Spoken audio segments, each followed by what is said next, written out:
大家好，歡迎返嚟我嘅頻道。今日想同大家深度拆解一個好殘酷但好重要嘅話題：點樣跳出貧窮陷阱。好多人以為窮只係戶口冇錢，但其實貧窮係一種引力，就好似火箭升空咁。如果你衝唔破嗰個脫離速度，你只會跌返落地。第一，要小心稀脫稅。研究發現，當你每日為錢發愁，你嘅 IQ 會下降13分，令你做出錯嘅決定。要破局，你第一步唔係要發達，而係要先儲一筆500到1000美金嘅緩衝資金，用嚟買返你嘅大腦頻寬，唔好再俾啲突發開支搞亂生活。第二，避開多巴胺陷阱。壓力大嗰陣，好多人會買名牌袋或新電話嚟止痛，但呢啲係負債。我哋要進入增累模式，暫時切斷無謂開支，將錢放喺會增值嘅資產度。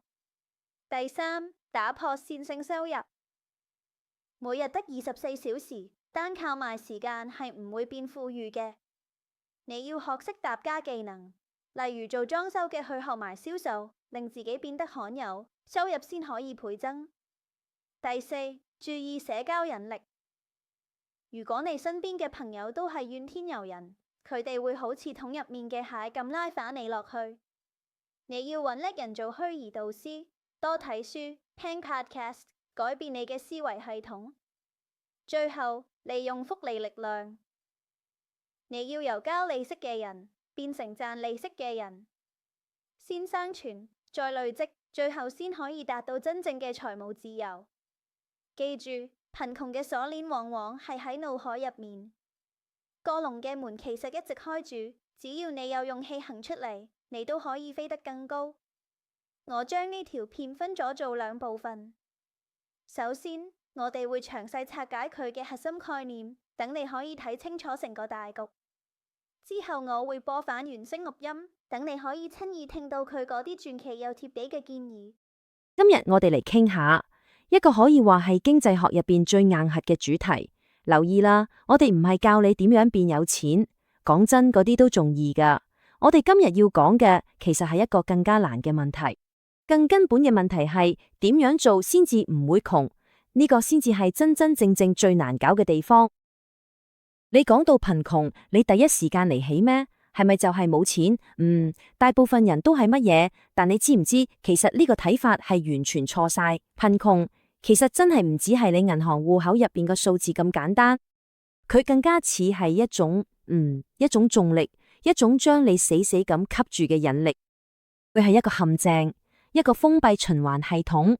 佢嘅目的就係要你一直困喺原地，直到你所有力氣都用晒為止。冇錯，我哋今日要講嘅就係貧窮嘅物理學。講到物理學，不如我哋講下火箭科學啦。聽落都幾型喎，係咪？你睇下，一支火箭要飛離地球，佢要達到一個好特定嘅速度，叫做逃逸速度。咁你再睇下，如果呢支火箭淨係得99% 嘅燃料，差咗少少咁達到嗰個速度會點啊？佢唔係飛到去月球99% 嘅距離咁簡單，唔係，佢係會直接跌返落地球，崩，一切歸零。呢個就係好多人喺現實生活中面對嘅困境。咁我哋應該點樣拆解呢個陷阱呢？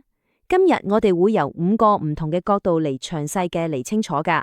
首先就係啱啱提過嘅貧窮物理學，之後我哋會再深入探討，當你處於稀缺狀態嘅時候，你個腦會有咩變化？跟住我哋會揭開嗰個超級唔公平嘅數學遊戲。跟住仲有一樣好重要㗎，就係點樣擺脫社交重力嘅拉扯。最後都係最關鍵嘅一點，我哋會講下點樣打造屬於你自己嘅逃生引擎。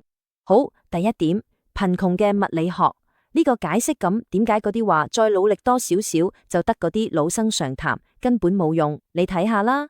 喺貧窮呢個物理系統入邊，你拼死拼活多賺咗10%人工，結果呢，租屋、食飯、交通費都加咗10%，最後你都係原地踏步。呢種線性嘅努力根本冇辦法令你走得甩。你需要嘅係好似火箭咁，一種指數級嘅爆發力，先至可以真真正正掙脫呢個引力。跟住落嚟呢個部分就更加有趣，我哋要睇下，當你處於資源好稀缺嘅狀態，你個腦會發生咩事？好多人以為貧窮只係外在問題，但係其實呢，佢更加係一個會由內在攻擊你，影響你做決定嘅陷阱。你睇下呢個數字-13，咩意思？哈佛大學有個好出名嘅研究發現，當你長期俾錢人問題追住走，嗰種財務壓力會令你哋有效智商直接跌咗成13分。13分係咩概念？就好似你成晚咁拒覺，或者變咗做一個功能性走鬼，對腦袋嘅影響都一樣，超級恐怖。係咪好驚？呢個現象我哋叫做稀缺心態。你睇下，你個腦就好似一條高速公路，佢嘅闊度係有限嘅。當所有車道都俾錢，唔夠用呢個念頭塞滿晒，你就睇位去睇長遠嘅嘢，你只可以做咗短期但代價超級高嘅決定。呢個就係點解有人會去借嘅利息高到嚇死人嘅發生日貸款，唔係因為佢咁蠢，而係因為佢哋需要即刻解決問題，就算將來要付出好大代價都冇辦法。呢個就帶我哋去到下一個問題，一樣叫做多巴胺陷阱嚟㗎。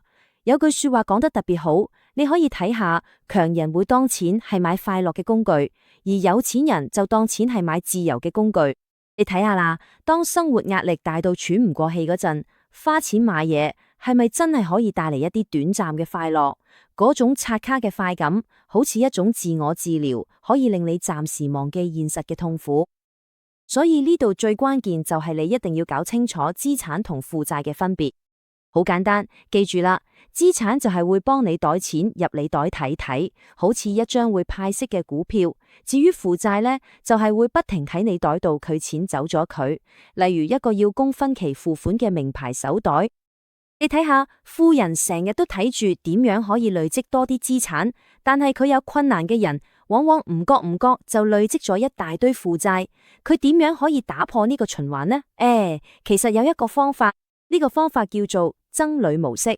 聽落好似好嚴肅咁，但你放心，唔係叫你真係要出家一世人。佢只係一個短期嘅大腦重置計劃，即係你幫自己定一段時間，喺呢段時間入邊，將所有唔係必須嘅開支全部 cut 晒，咩 Netflix、買新衫嗰啲全部暫停。你嘅目標係咩？就係重新訓練你嘅腦袋，唔好再靠花錢佢嘅多巴胺，轉變成由儲錢見到銀行戶口嘅數字增加嚟到更大嘅快感。其實呢個就係重新設定你大腦嘅獎勵機制。好啦，我哋啱啱講完內在嘅心理陷阱，依家我哋攞睇下外在嗰啲好似有人喺背後搞手腳嘅數學規則。你會發現喺貧窮呢個遊戲入邊，時間其實唔係你嘅朋友。呢度有一個好出名嘅理論，叫做維姆斯靴子理論。故事係佢哋有個有錢人用50蚊買咗對超級好嘅靴，可以着10年。但係一個窮人呢，佢手頭緊，只可以用10蚊買對爛靴，結果1年就住爛咗。就咁樣10年過去，你估下點？嗰個窮人總共用咗100蚊嘅買靴，係有錢人嘅2倍。而且最慘嘅係喺呢10年入邊，對腳仲成日冇晒。所以你哋窮本身其實係一件好貴嘅事。再睇仲有一個叫線性收入陷阱。咩意思呢？就係大部分人嘅收入都係用時間去換錢，但問題嚟啦，你哋時間係有限噶，一日得24個鐘，係咪先？所以你嘅收入天生就有個天花板，但係你嘅開支有嘅天花板，通脹會令到佢一路加，一路加。喺呢個係咩意思？你就好似企咗一條向下行嘅自動扶手電梯度，死命咁想向上衝，你行一步，扶手電梯就帶你落2步。淨係想企喺原地唔喐，都已經攞到你半死。佢要點樣打破呢個天花板呢？答案就係靠技能疊加。聽清楚啦，你唔需要追求佢某一個領域做到世界第一，咁樣太難啦。缺其就係你哋2-3個攞嘅關係嘅技能上面，都學到唔錯嘅程度，之後將佢哋組合埋一齊，創造出獨一無二嘅價值。你睇下，一個好識起樓嘅工人，如果佢又學識咗點樣做銷售，佢就唔再只係一個工人，佢變成一個可以自己接 job 傾生意嘅承包商。或者一個侍應，如果冇學識佢寫文案，佢就可以幫餐廳設計一份人哋一啲就想點，利潤又超高嘅餐牌。重點係你一定要停止賣你嘅時間，開始賣你嘅價值。好，前面講嘅心理同數學都克服咗，但而家我哋要講一個最難擺脫嘅枷鎖，就係社交重力。簡單嚟講，就係嗰啲會拉你落水嘅人。呢個就係心理學上講嘅螃蟹桶效應。你知唔知？如果你淨係放一隻螃蟹嘅水桶入邊，其實佢自己爬得出嚟。但係如果你放成大堆螃蟹入去，只要有一隻快要爬得出嚟，其他嘅螃蟹就會七手八腳咁拉翻佢落去。其實唔係因為佢嘅壞心，好多時只係因為你嘅成功，你嘅改變就好似一面鏡咁，照到佢哋仲困咗原地咁樣。佢應該點樣掙脫呢？你一定要揾到一個新嘅圈子。有句說話講得好啱，你一定聽過。你嘅價值就係你最常接觸嗰5個人嘅平均值，所以你要好似保護你對眼孔，保護你嘅心態 ，ruthlessly， 即係無情咁遠離嘅負能量。依家係網絡時代，呢樣真係超正，係咪？你可以上網揾到你嘅虛擬導師，去睇啲最勁嘅人寫嘅書，去睇啲佢哋訪問片。你要等佢正面有智慧嘅聲音蓋過你身邊嗰啲拉你落水嘅雜音，佢就等於喺你個腦入邊起咗個全新嘅社區。OK， 終於我哋嚟到最後一步啦，呢一步都係最勁、最可以徹底改變局勢嘅一步，就係要打造你自己嘅逃生引擎。重點得一個，就係要跨過嗰條睇唔到嘅界線，從一個負利息嘅人變成一個賺利息嘅人。愛因斯坦據講過一句說話，佢話複利係世界第8大奇蹟，識得用啲人靠攞賺錢，唔識用啲人就要俾錢人哋。你睇下，如果你而家仲困咗嗰個死循環入邊，你好大機會就係嗰個要俾錢嗰邊。你哋信用卡數、你哋車貸、你哋學貸呢啲咁嘅利息都係令數學同你作對。至於有錢人呢，佢哋就企喺另一邊，佢哋用指數基金、用房地產、用自己嘅生意等複利呢個強大嘅力量幫佢哋做嘢。咁所以具體嘅逃脫計劃係咩呢？好清楚，就分3個階段。第一階段叫做生存，用我哋之前講過嘅僧侶模式，將所有攞翻佢嘅錢嚟去還清嘅利息高到嚇死人嘅債務。首先要止血，呢個係最重要㗎。止完血之後，就進入第2階段累積，開始去買嘢可以幫你賺錢嘅資產。例如最簡單嘅低成本指數型基金，開始令你自己嘅雪球滾大。最後第3階段自由，當你嘅資產每年產生嘅被動收入已經足夠支付你最基本嘅生活開支時，恭喜你，你就達到咗逃逸速度，你自由啦。所以我哋今日一路睇落嚟，你會發現貧窮其實唔淨止係戶口嘅錢咁簡單，佢係一個結合嘅心理學、數學同埋社交動力嘅超強大系統。但係無論呢個系統幾冇強大，呢啲鎖鏈呢，最終都係喺我哋自己心入邊打造出嚟嘅。所以其實個龍溝門一直以嚟都係開住嘅。依家真正嘅問題只係得一個，你有冇嗰份勇氣自己行出去？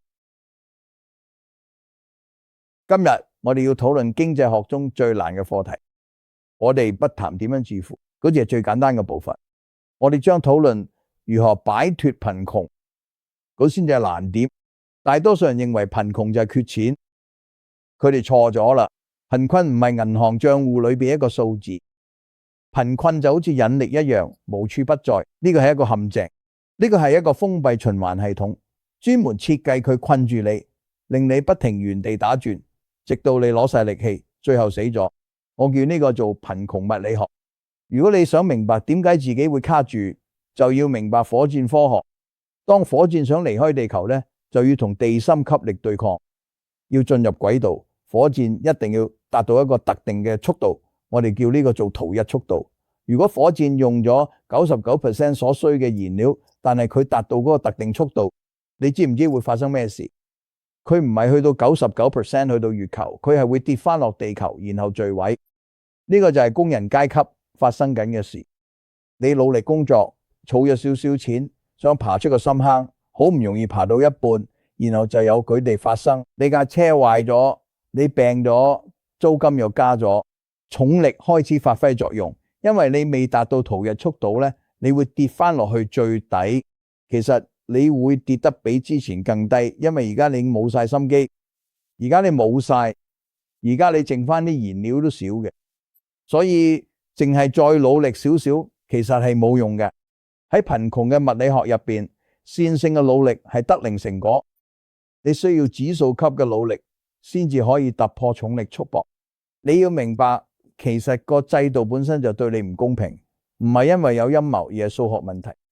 窮人生活好貴，你窮嘅時候乜嘢都貴咗，你買唔到大量貨，所以食物每單位都要俾多啲錢。你買唔起好嘅血，所以淨係買咗瓶血，每年都要換過。你負擔唔起揾好牙醫，所以等到隻牙爛晒，最後要俾錢做根管治療。呢個就叫做比姆斯血理論，講緊社會經濟上嘅不公平。個制度會因為你窮而罰你錢，收你遲交費、透支費，仲要收你高利息，因為你係高風險，所以你就好似攞住重背囊跑步，而有錢人就有順風推住佢哋跑。而家攞到最危險嘅部分，貧窮唔淨止係外在，佢都係內在嘅。當你困咗呢個陷阱太耐，佢會改變你嘅腦，佢會重新連接你嘅神經通路，佢會令你長期處於打或者走嘅狀態。你嘅智商真係會下降，你唔再喺10年之後只係擔心10分鐘之後會點，你變得只會反應，唔會主動。呢個就係貧窮循環。低收入會帶嚟壓力，壓力會令你做錯決定，錯誤嘅決定會令你嘅資產，佢資產又會導致低收入，就冇一圈又一圈，形成一個完美嘅惡性循環。但係其實有出路嘅，只要你有足夠嘅力量，物理定律都可以打破。喺呢條片入邊呢，我哋會拆解呢個陷阱，會睇下有邊5條鎖鏈係拉住你落去。我哋會講下點解拒罰稅會榨乾你個腦。我哋將討論一下偷走你錢財嘅多巴胺陷阱。我哋將討論浪費你時間嘅線性收入陷阱。最後，我將向你哋展示點樣製造自己嘅引擎，點樣產生逃逸速度，從而永遠擺脫貧困嘅大氣層。一旦脫離軌道，一切都會改變。摩擦消失咗，寂靜降臨，你終於可以飛翔啦。但首先呢，我哋必須挺過發射難關啦。倒計時開始，等我哋進入第一個循環，我稱之為稀缺稅。大多數人認為，如果你俾窮人錢，佢哋個問題就解決咗。但係如果你俾彩票中獎者幾百萬美元，佢哋往往喺3年內再次破產。點解？因為貧困不僅僅係缺乏金錢，更係缺乏認知能力。哈佛大學嘅森迪爾馬里納坦曾經做過一項著名嘅研究，佢發現當你個腦袋俾財政壓力困擾住，成日擔心點樣交租、點樣整車，你哋有效智商會跌13分。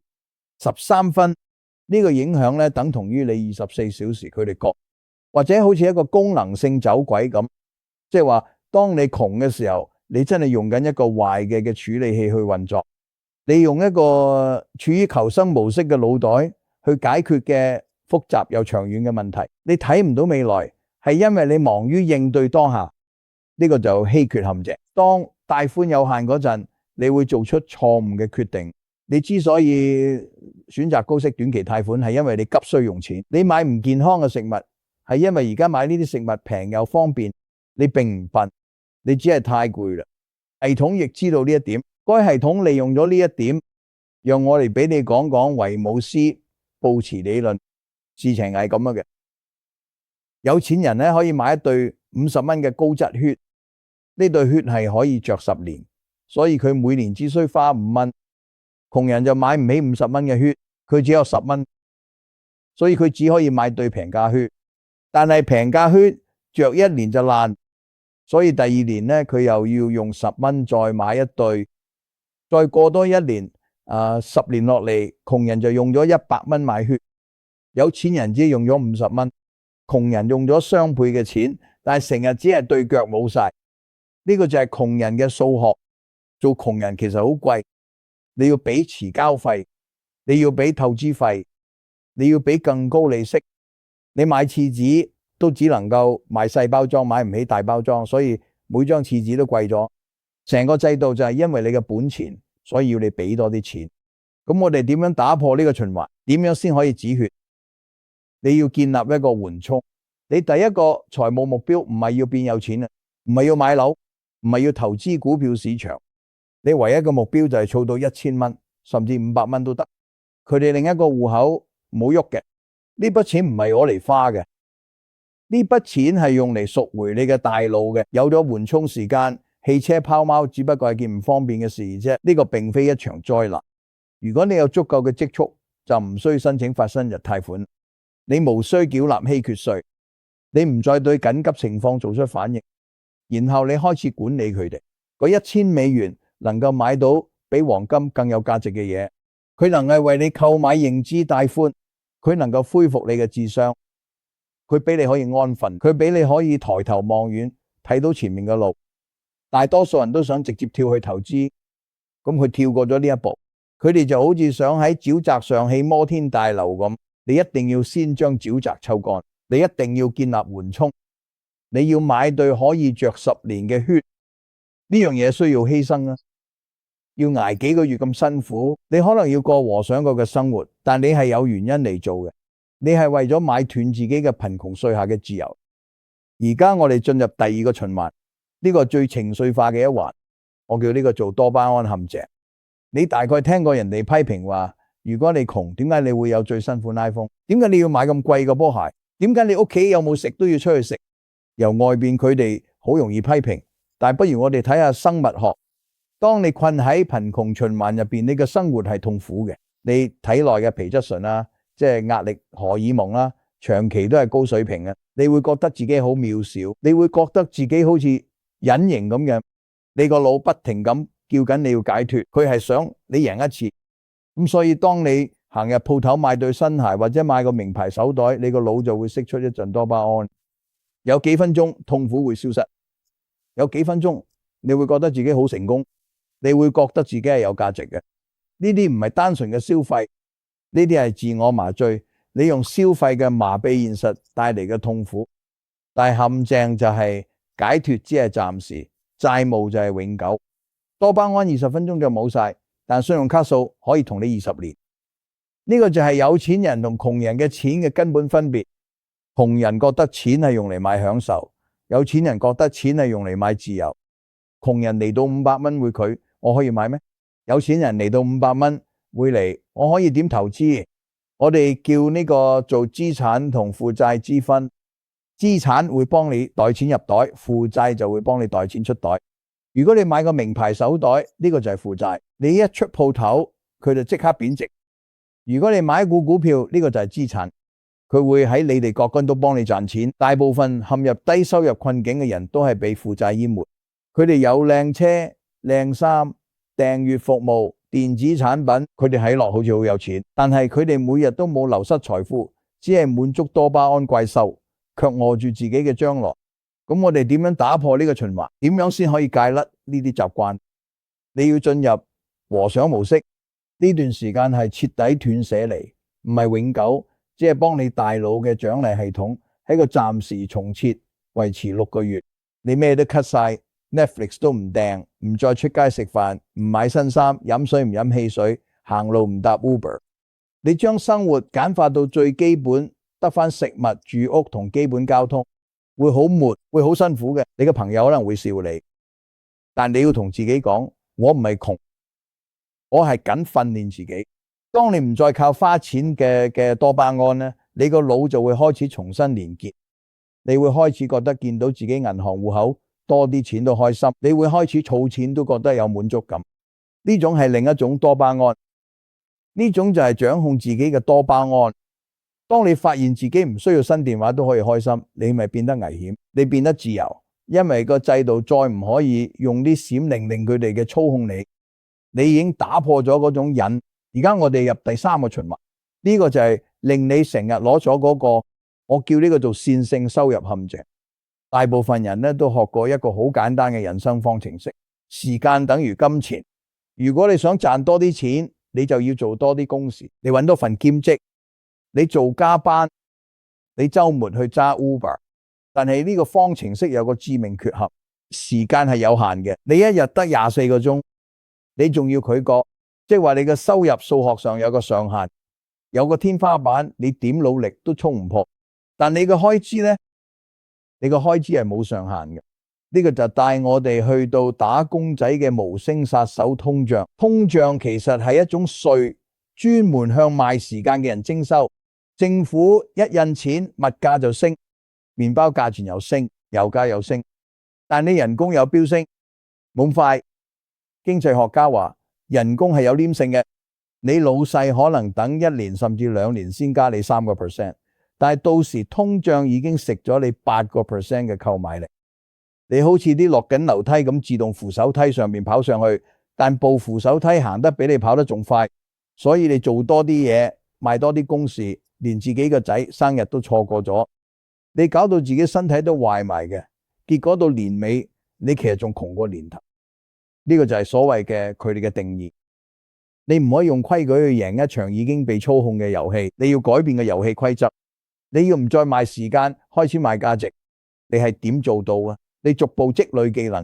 大多數人呢都力求喺某一方面做到最好，佢哋想成為最好嘅會計師或最好嘅平面設計師，咁好難，嗰度好擁擠。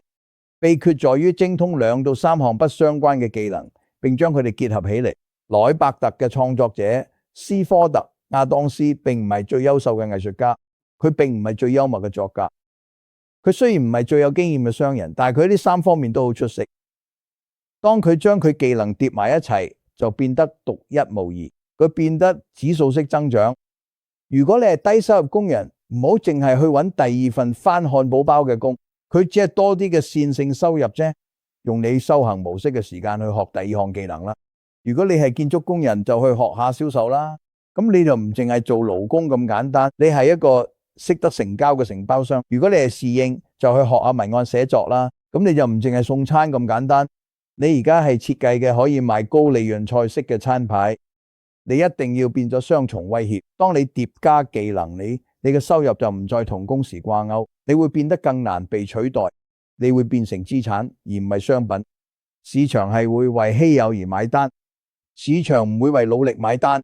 如果你1個星期就可以俾個細路或者機械人取代，你永遠都會窮。你一定要為你嘅收入建立護城河，而呢個護城河就係你嘅技能組合。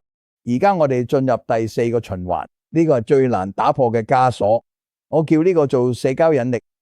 有句好出名嘅說話，你係同你最常相處嘅5個人嘅平均值。如果你5個最好嘅朋友都冇錢，你就會係第6個。如果你5個最好嘅朋友成日喺度呻經濟差，你都會變成第6個。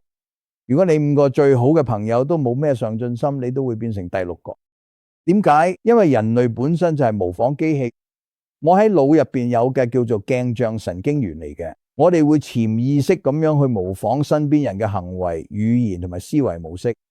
如果你想擺脫貧窮，但係你身邊圍住嘅人都已經接受嘅貧窮，你其實係打一場注定輸嘅仗。呢個又帶我哋翻去講螃蟹桶效應。如果你淨係放一隻螃蟹入桶，佢可以爬得翻出嚟。但如果你放10隻螃蟹入桶，有一隻想走，其他9隻就會拉住佢對腳拖翻睇落去。佢哋唔係因為邪惡先嚟做，佢哋咁做係因為你成功會令佢哋覺得唔安全，你走得甩會凸顯佢哋嘅被困住。當你開始進入呢個修行模式，開始儲錢，開始學新技能，你嘅舊朋友呢一定會留意到，佢哋唔會為你鼓掌，反而會攻擊你，會話你做咁辛苦做咩啫？唔使你緊張啦。佢哋會話你以為自己睇過我哋，會話成個遊戲都係呃人嘅，咁辛苦做咩啫？呢啲就係社會引力嘅聲音，係佢螃蟹拉你翻落去嘅聲音。如果你聽佢哋講，你就會繼續困喺桶入邊。你要明白，貧窮好多時都係一種文化，係一個大家一齊講嘅受害者故事。政府唔好，有錢人都係壞人，我運氣差。呢個故事聽落好安慰，佢可以令你唔使負責任，但係會令你繼續窮落去。咁你點樣可以打破呢個循環？你必須實行無情嘅孤立主義。我唔係話你必須對家人或者是嘅朋友刻薄，但你必須保護好自己嘅心靈。你唔可能每日花3個鐘聽人哋抱怨生活，嗰係毒藥。你需要尋找一個新嘅部落。你可能會話可以窩輪，我好窮，有錢人唔想同我一齊玩。冇錯，你唔可以就咁行入鄉村俱樂部，但係你而家活喺互聯網時代，你可以揾到虛擬導師。你可以用時間同查理芒格一齊過，你可以用時間同愛因斯坦一齊過，你可以同歷史上最偉大嘅思想家共處，撳書、撳訪問、聽 podcast 等佢哋嘅聲音蓋過身邊雜音，撳富翁傳記，就係將佢哋嘅操作系統下載入腦。你其實喺度 hack 緊你嘅鏡像神經元。你選擇成為你哋嘅作者嘅平均值，而唔係你隔離住嗰啲人呢。呢個就係你點樣擺脫你郵區嘅引力。你喺你腦入邊建立一個新嘅社區。最後我哋睇到第五個循環，呢個就係財富嘅引擎。我叫呢個做複利黑洞。愛因斯坦出名講過，複利係世界第8大奇蹟。識得複利嘅人就會賺到錢，唔識啲人就要俾錢。如果你困咗貧窮循環入邊，你好大機會係佢呢個方程式嘅錯誤入邊。你係喺度俾緊複利，你有信用卡債，利息高達20%，你有車貸，你有學生貸款，數學係對你唔利。每日你起身呢，你都比前一晚更加窮。就算你1蚊都驅使過，你好似用啲逆流而上，但條水流勁過你對手。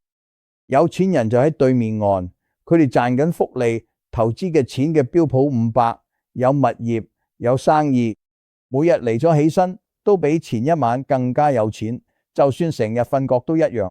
呢個就係雪球效應。如果你想擺脫低收入呢，你就要唔再做嗰個俾利息人，而係要變成賺利息嗰個人。你一定要跨過條界線。咁你點樣做到呢？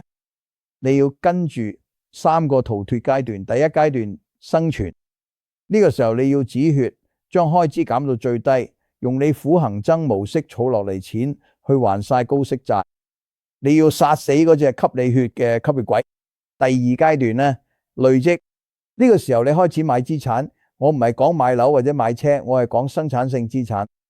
你每日嘅10蚊就係10蚊擺落一個低成本指數基金度。你唔理嘅雜音，唔理嘅花巧潮流，你就係買一份美國經濟嘅份額，等佢自己增值。你而家係自己砌緊你嘅雪球。一開始會好細，好似好可憐咁，但你一定要信數學。第3階段自由，呢一刻就係你嘅資產產生嘅現金流呢，已經足夠覆蓋你基本生存需要。呢個就係脫離地心吸力嘅時刻。當呢一刻嚟到，你已經擺脫咗重力束縛，你唔使再賣自己嘅時間嘅維生，你有選擇權，你有尊嚴。而家我哋一齊回顧下貧窮循環。我哋講過咁乏水，我哋講過多巴胺陷阱，我哋講過線性收入陷阱，我哋講過社會重力，我哋講過複利虛空。呢啲就係綁住你嘅鎖鏈。但你要記住呢一點，鎖鏈係金屬做，但係其實喺佢哋腦入邊鍛造出嚟，個籠嘅門係開住嘅，其實咧亦都係開住嘅。呢個系統想你留喺入邊，你個朋友都想你留喺入邊，你自己個恐懼都想你留喺入邊。但係你有物理法則喺你嗰邊，你有張地圖，你只需要有勇氣行出去，就係咁多。多謝收睇。如果你鍾意呢條片，記得 subscribe 同 share 俾身邊嘅朋友。我哋下條片見，等我哋開始吧。